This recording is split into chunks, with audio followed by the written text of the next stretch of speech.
Bakit mas marami nagsasabi na mas maganda yung kabataan noon? Eh hindi pa naman putok na putok yung internet noon.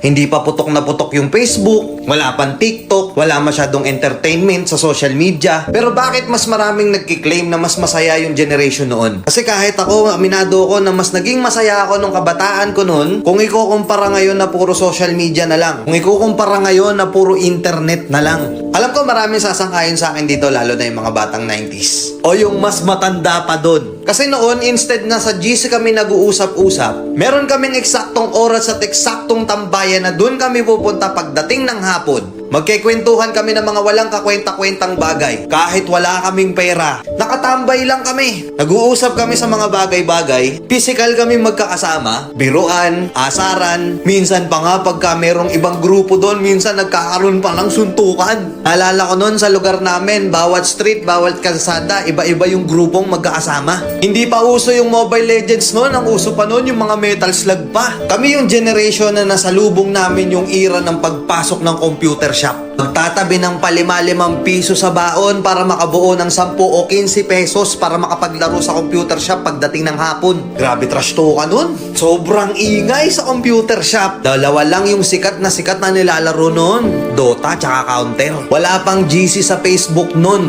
Pero alam namin kung kailan yung call time namin para magkita-kita kami ng mga kaibigan namin noon. Hindi pera ang currency namin noon. Pakapalan ng text at pogs ang basehan noon para malaman kung gaano kakalakas noon. Meron ba sa inyong mga nakapaglaro na noon? May Jolen, pupunta ka sa tindahan, kukuha ka ng tansan, bubutasan mo, gagawin mong sipa. Kada dadating yung Pasko, hindi pwedeng hindi ka magpapabili ng pellet gun. Kami yung mga kabataan noon na hindi pwedeng hindi kami mawawalan ng sugat sa katawan. Sub-sub dito, sugat-sugat na tuhod, at kung ano-ano pang sakit sa katawan. Napakasaya noon kasi ang kasiyahan namin noon sobrang simple lang. Kahit wala kaming pera, basta kompleto ang tropa, okay na okay na. Yung tipong pupunta ka sa court, makikipagpustahan ka, kahit yung pusta is tubig lang, palag-palag na. Ibang klase yung tuwa at saya, lalo na nung nakikipaglaro ka pa ng luksong baka, Tom Sawyer pa. Nakakamiss, di ba?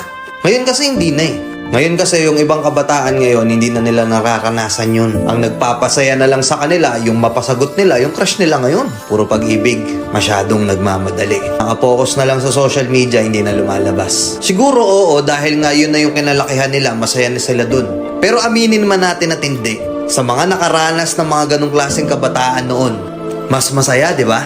Na kahit gutom na gutom ka na maghapon, may palo ka pa pag-uwi. Hindi yun mahalaga, ang importante kahit gusgusin na yung itsura mo, as long as makalaro mo yung mga kalaro mo, okay na. Masaya ka na. Nakakamiss lang balikan. Tapos ngayon yung buhay natin hindi na ganun kasaya. Hindi na ganun kasimple. Kaya minsan naiisip natin sana bata na lang tayo ulit. Oo, wala nga tayong pera nun pero masaya tayo. Hindi ganun kalaki at hindi ganun kabigat yung problema noon. Habang tumatanda tayo, nawawala na yung saya natin nung bata tayo. Kaya minsan yung iba, ini-spoiled nila yung inner child nila ngayon. Kasi aminin man natin o hindi na natin mababalik yung dati. Andito na tayo sa realidad. Sa realidad na pagka natapos mo yung isang problema, may problema na ulit agad. Wala ka ng time. Ubus yung oras mo. Hindi ka pa nakakapagpahinga, meron na naman panibagong problema. Kaya kung tatanungin ako, mas masaya ba talaga yung kabataan noon? Mas masaya ba talaga yung generation noon? Para sa akin, oo.